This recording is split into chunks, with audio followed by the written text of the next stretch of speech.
A paz do Senhor, meus irmãos, que Deus abençoa o grupo, a equipe de missão, nesta tarde abençoada de quinta-feira. Nós estamos felizes por mais uma tarde de bênção na presença do nosso Deus Todo-Poderoso, do nosso Deus que tem guardado e protegido as nossas vidas a cada dia mais.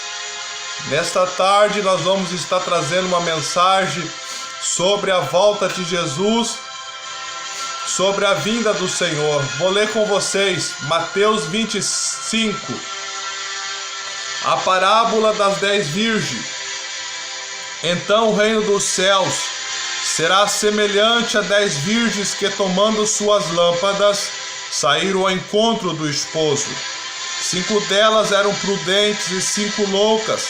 E as prudentes e as loucas, tomando as lâmpadas, não levaram azeite consigo, mas as prudentes levaram azeite em suas vasilhas, com as suas lâmpadas.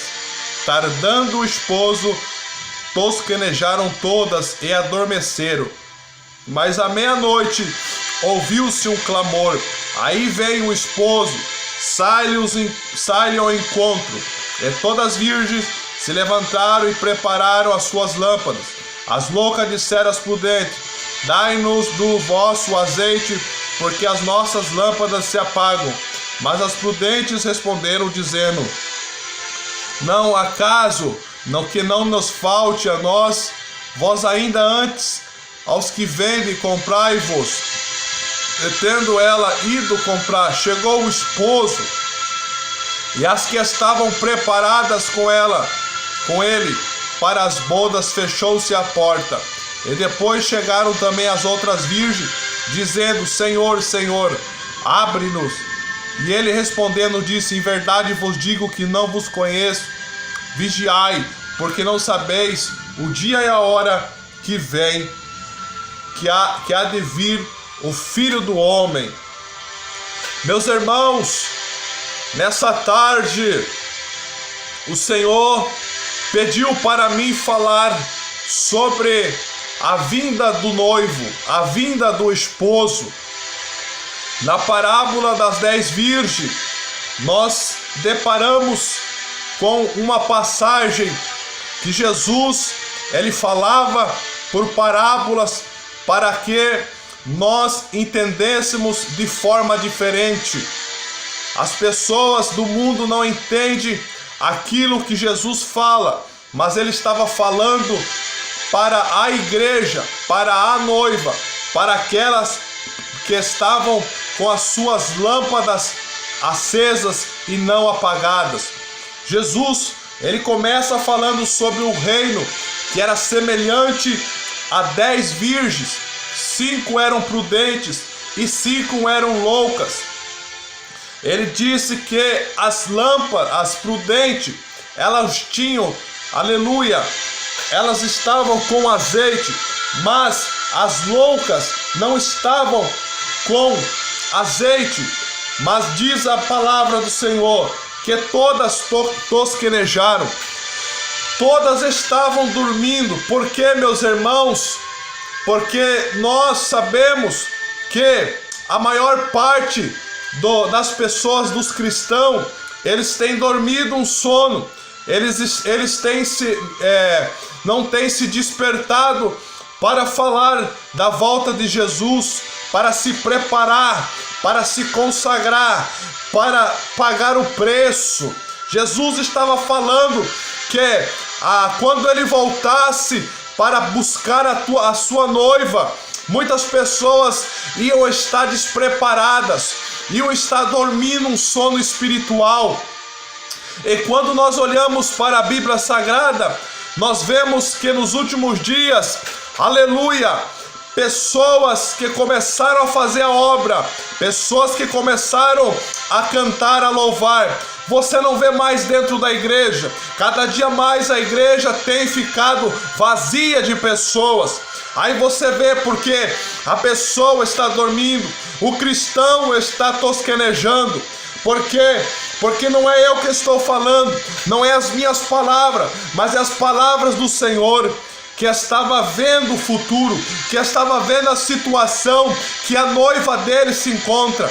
Nessa tarde, Deus está tocando no meu coração para dizer para você que ainda está sofrendo, que ainda está aguentando, que ainda está dobrando o seu joelho para ter o azeite, para ter a presença do Senhor. Muitos que saíram da casa do Senhor já não conseguem mais voltar, talvez não voltarão mais, porque o noivo disse que voltaria para buscar uma igreja, mas não era todos, porque era apenas a metade. Mas se nós formos ver a situação da igreja, não é só a metade, mas muito mais que a metade, porque hoje, alabassuri de candarábia, são poucas que dão testemunho, são poucas pessoas que falam da verdade, que falam do retorno do Senhor. Hoje o evangelho que se prega de cura, de milagre, as pessoas estão atrás do noivo, pelo aquilo que o noivo dá, mas o que o noivo quer dar é o céu de glória, é o céu aonde ele prometeu as moradas celestiais, as casas para você e eu morarmos. Não é somente o materialismo, meus irmãos. Eu não faço apologia do material, porque nós temos que ter isso na nossa vida, nós temos que vestir bem, nós temos que comer bem, nós temos que ter uma casa, um carro. Mas quando o noivo estava falando que à meia-noite todas dormiram, nessa tarde, vamos se preparar para o Senhor, vamos se despertar para a vinda do Senhor, porque o noivo, meus irmãos, ele está às portas. Prepara-te, ó Israel, para te encontrares com o seu Senhor. Deus está falando poderosamente nessa tarde, para nós se prepararmos, para nós orarmos. O azeite é a consagração, o azeite é a separação, o azeite é a purificação. Quantas pessoas dentro da igreja, elas estão, aleluia, sem azeite, porque não estão demonstrando uma aparência de homem e de mulher de Deus. Entram na igreja cheio de vaidade, entra na igreja cheio de sensualidade, entra na igreja, aleluia, com roupas indecentes, e você acha que Jesus vai vir buscar uma igreja profana, uma igreja meretriz de Jezabel? Não, ele vem buscar um povo santo, um povo remido, um povo lavado, um povo que alvejou as suas vestiduras no sangue do Cordeiro. Labalabassubri de candarábia. E eu continuo dizendo, meus irmãos, as loucas são esse grupo de pessoas que dizem que são crentes, mas estão contaminadas pelo mundo. As loucas são esse tipo de pessoas que se dizem igreja do Senhor, mas estão na fofoca, estão perdendo seus tempos, não pregam a palavra, não evangelizam, não falam do noivo, do Senhor Jesus. Nessa tarde, meus irmãos, é uma palavra de aviso, de alerta que o Senhor colocou no meu coração, porque o Senhor vem buscar a igreja. A igreja tem que estar se preparada. Não adianta você se preparar agora. O momento é chegado, o momento é nesse tempo. Não temos que andar com as pessoas que não querem falar do noivo, equipe de missão. Esse grupo é preparação para o retorno do Senhor.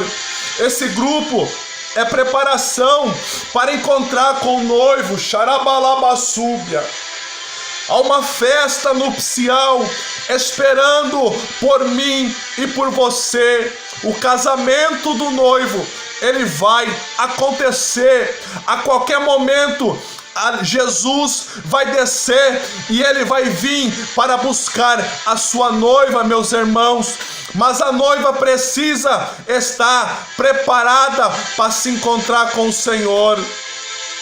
A noiva tem que vigiar, porque ele vai falar no último versículo 13: vigiai e orai, porque não sabeis a hora e o dia que vem o Senhor. A vigilância Se não tivermos vigilância, vamos perder a bênção, vamos perder o arrebatamento. Mas se tivermos a vigilância do Senhor, meus irmãos, o esposo à meia-noite, ele vai te chamar. À meia-noite fala de um outro dia. Por isso muitos que serão arrebatados, um horário em muitos países já são meia-noite, 1h da manhã. Aleluia. Mas a meia-noite também serve para que ele venha chamar a mim e você. Você vai escutar a voz do noivo, você vai ver o noivo te chamar, e ele vai dizer: vinde benditos do meu Pai para o reino que está preparado. A palavra dessa noite, irmãos, preparando-se para encontrar com o noivo. Não brinque com as coisas de Deus, irmãos. Seja diferente em tudo, nas atitudes, no vestir, no falar. Porque poucas coisas vão deixar a noiva de fora. Porque não podemos ficar, irmãos, dormindo. Temos que estar orando cada dia mais de madrugada. Você tem orado na madrugada? Você tem estado na madrugada com o Senhor? Eu vou orar pela tua vida nesta tarde. Soberano e eterno Deus, Pai Todo-Poderoso, abençoa nós, Senhor, para o encontro com Jesus. Senhor, vem buscar o teu povo nesta tarde. Perdoa nossos pecados, Senhor. Que o Senhor venha nos preparar para encontrar com o Senhor, porque Jesus vem, e Ele vem como um ladrão da noite. Ele vem buscar a noiva, Pai, que está adornada e preparada. A noiva, Senhor, que ela, como Salomão disse, que está queimada pelo sol da justiça. A noiva que é um jardim fechado. Nós somos um jardim fechado, irmãos. Ninguém pode tocar na noiva. A noiva foi comprada pelo sangue do noivo. O noivo está aguardando para nos dar a vitória final. Não haverá dor, não haverá planto, sofrimento. Você que sofre não vai ter mais sofrimento, mas vai ter alegria. Que Deus te abençoe em nome de Jesus. Amém.